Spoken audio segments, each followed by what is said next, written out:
Takuto is a terminally ill young boy who spends most of his time engrossed in a civilization-building strategy game known as Eternal Nations. One day, after achieving everything in the game and beginning a new session, he peacefully passes away. He feels as though he's sinking into a void of darkness, and when he opens his eyes, he finds himself seated on a stone throne amidst a dense forest. He's bewildered by the situation, but soon a familiar presence emerges. Takuto instantly recognizes the woman before him as Atu, the sludge-like entity who was his most beloved character in Eternal Nations. He recalls choosing the most challenging route in the game by selecting the Kingdom of Ruin and Darkness, Minogra, as his starting nation. Thankfully, it came with Atu, a character initially very weak but capable of absorbing the abilities of her fallen foes, and ultimately becoming immensely powerful.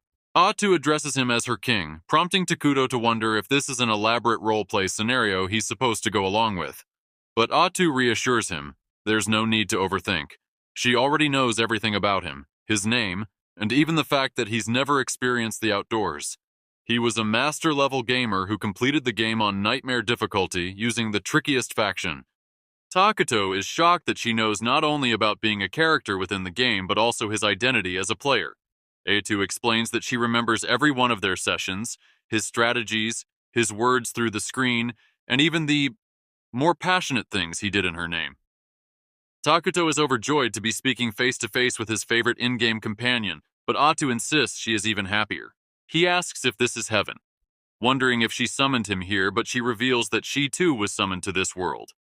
It strongly resembles the world of Eternal Nations. She then kneels and clasps his hand, stating that since they're together, the location doesn't matter. She proposes they join forces once more to create a civilization for just the two of them. Still stunned, Takuto is pulled down from his throne by Atu, who reminds him of their countless conquests. She encourages him to view this as a fresh start. Embracing the idea, Takuto commands her to serve him in the creation of a glorious empire, and she gleefully accepts. Pretending to be a mighty sorceress, she pledges loyalty with Flair, though both end up cringing at their own over-the-top dramatics.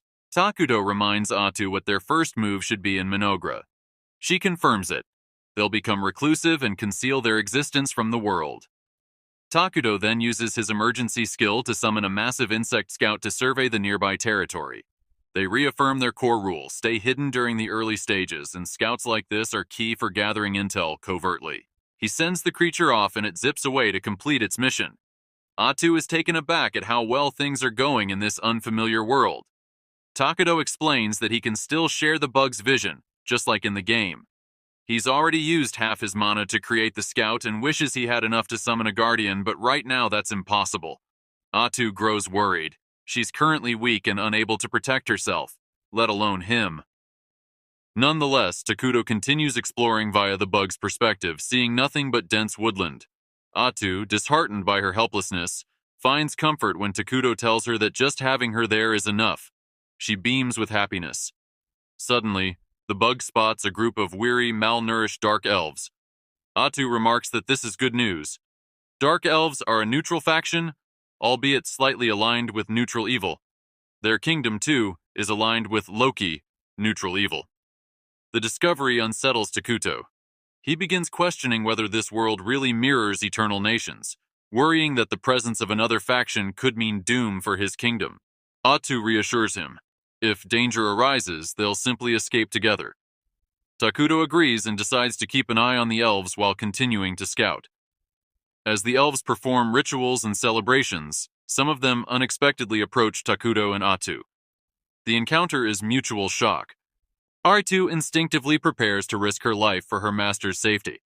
The elven leader, Jia, was on a mission to find sustenance for his starving clan. His assistant had warned him that the forest was cursed, rumored to be home to a sealed evil, but he pressed forward out of necessity. When he sees Takuto and Atu, he perceives them as avatars of darkness. To him, Takuto appears as a shadowy silhouette, confirming the legends. Fearing annihilation, Jia drops to his knees and introduces himself. His followers do the same. He begs forgiveness for trespassing. Atu puts on a tough persona, saying it's good they recognize their place, and demands to know why they came. Jia begins a sob story, but Atu, growing impatient, intimidates him into cutting to the chase. He reveals that his tribe was exiled unjustly by the council and now faces persecution. When Takuto asks whether they've suffered greatly, Gia freezes. Atu prompts him again and he admits their food ran out a week ago and they're now starving. Takuto, moved by their plight, tosses some apples to them. Gia has never seen apples before and hesitates, but his companions devour them with delight. Takuto summons more fruit, pears this time, leaving Gia awestruck. Atu demands to know why Gia isn't eating and he bows, explaining that his people, especially the children, should eat first. Takuto, touched, produces a vast feast using his magic, much to Atu's dismay and Gia's disbelief. Dark elves are rarely treated with kindness. Gia, overwhelmed, asks who Takuto really is. Takuto simply instructs him to take the food back to his people. Gia and the others return to camp, finally able to eat to their heart's content. Gia, however, hides how he acquired the food. That night, an elder joins him by the fire. The elder notes that the fruits were unlike anything he's seen and inquires about their origin. Gia recounts his meeting with the supposed evil being. The elder is stunned. Gia had met the King of Ruin, a figure from ancient texts said to bring about destruction when the world becomes too crowded. Though Gia doesn't truly understand Takuto's words, he pieced things together from Atu's behavior. Skeptical, the elder asks whether Gia gave Takuto anything in return. When Gia says no, the elder doubts Takuto's mercy. Yet Gia insists Takuto was compassionate. The elder is initially angry at his reverence for an evil being, but eventually acknowledges Gia's effort and success. He then declares that, as the eldest Dark Elf, he will personally negotiate with the so-called Dark King, in hopes of finally securing the peaceful life their tribe has long desired. Meanwhile, Atu scolds Takuto for recklessly using mana on the elves, but when he tells her not to be upset because he needs her, she softens instantly and starts acting all affectionate again. Todo quickly summons the bug to relay the latest news to him. Upon discovering that the elves are approaching, he simply hopes they take the remaining food he had prepared for them the previous day and leave without causing trouble. Nervously, he admits that he struggles to communicate properly when anxious, and doubts whether he can negotiate with the Dark Elves. Atu steps in, assuring him that she will handle it herself. She also remarks that this will send a message to the Dark Elves, that her king doesn't even converse with beings of their level. Not long after, Molter and Gia arrive. The elder elf greets Takuto with an overly formal salutation and thanks him for feeding his people. He then requests the name of the one who assisted them. With Takuto's approval, Atu introduces him as the King of Ruin, leaving both Dark Elves stunned to have their suspicions confirmed. She instructs them to take the food and depart quickly since it will not last long. However, Molter insists on repaying Takuto's kindness and asks what they can offer in return. Atu dismissively claims that they possess nothing worthy enough for her king, and questions whether they have anything at all they consider valuable. Molter hesitates, as they no longer own anything of real worth. Seeing his hesitation, Atu gives him a piercing glare, accusing him of scheming. Molter begins to panic, and Takuto realizes the discussion is heading downhill. Calling Atu aside, he tells her she is being too harsh.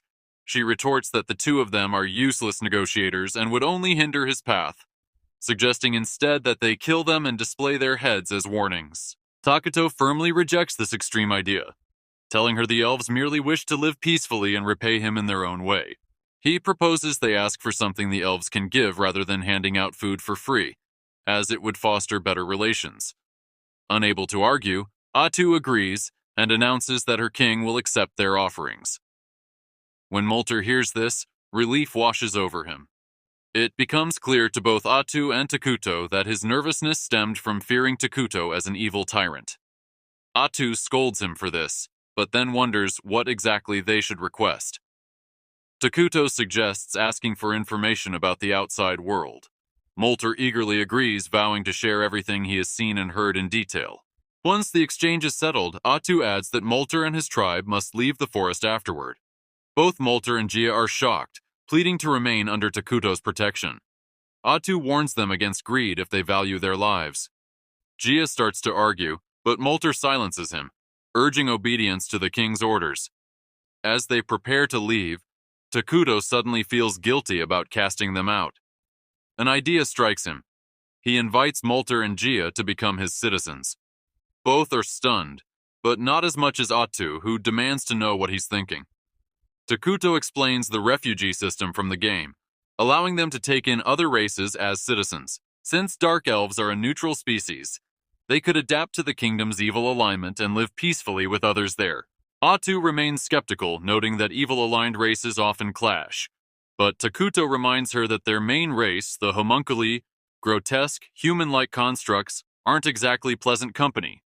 This convinces Atu, and she tells the elves about Takuto's plan to establish a kingdom here, offering them citizenship if they pledge loyalty. Molter asks what would happen if they accept, and Atu bluntly states they would become evil beings, but assures them that being evil can be more entertaining than they think. Soon after, Takuto and Atu visit the Dark Elf settlement, where the entire tribe anxiously awaits him. The mere sight of him causes some of the weaker ones to faint. Seated on his throne with Atu by his side, he listens as she declares that they will now become citizens of the kingdom Menegra. After his final confirmation, the Dark Elves are officially accepted, and Atu congratulates them, saying their safety is now guaranteed under their new king. Gia wonders aloud why he doesn't feel any different despite supposedly becoming evil, but is quickly overcome by a wave of hatred toward those who oppress their kind. Other elves share this sudden urge for vengeance, alarming their untainted companions. Seeing their inner turmoil, Takuto asks if they are all right, moving Gia to tears as he realizes someone genuinely cares for them. The Dark Elves cheer for Takuto with tears streaming down their faces, leaving him quietly overwhelmed. Days later, Molter delivers a map of the continent to Takuto, who freezes upon seeing it. Atu asks what's wrong, and he points out their terrible starting location, sandwiched between two massive and powerful civilizations. One is the Holy Kingdom of Qualia, a devoutly good-aligned human nation worshipping the god Arlos. The other is Elna, an alliance of nature-worshipping elves also aligned with good. Atu panics, realizing discovery would mean instant destruction. They both despair briefly, but Takuto regains composure, reasoning that as long as they remain hidden, they can grow stronger. In the game, their homunculi were too dim-witted for research, but with the Dark Elves' intelligence, things could advance. Soon, Molter returns with his assistant Emily, a scholarly type knowledgeable about other kingdoms. Atu, speaking on Takuto's behalf, praises their loyalty and assigns new roles. Molter will oversee internal affairs due to his magical knowledge, and Gia will become commander of the army. She instructs Gia to recruit and train soldiers for defense, but Takuto insists war is barbaric, confusing Gia as to why the King of Ruin favors peace. The two elves begin bickering for Takuto's approval, which Atu mistakes for workaholism. She asks Takuto for their next task, and he orders them to beautify the land and construct houses. Molter is told to collect timber without harming the forest too much, while Takuto adds that they should reforest cleared areas. The elves are unfamiliar with the term, prompting Atu to explain it as planting new trees in place of the ones removed, though unlike magic-based reforesting, their method is slow. Atu credits Takuto, falsely, for discovering magical reforesting, also praising him for the unique fruits they've eaten. Emily adds that she planted grape seeds from those fruits, and they have already sprouted. This sparks an idea in Takuto. If grapes can grow here, perhaps he can magically create fruits and other earth goods. Testing his theory, he manifests a coin and realizes he could produce gunpowder and other advanced technology, allowing his civilization to progress far faster than any rival nation.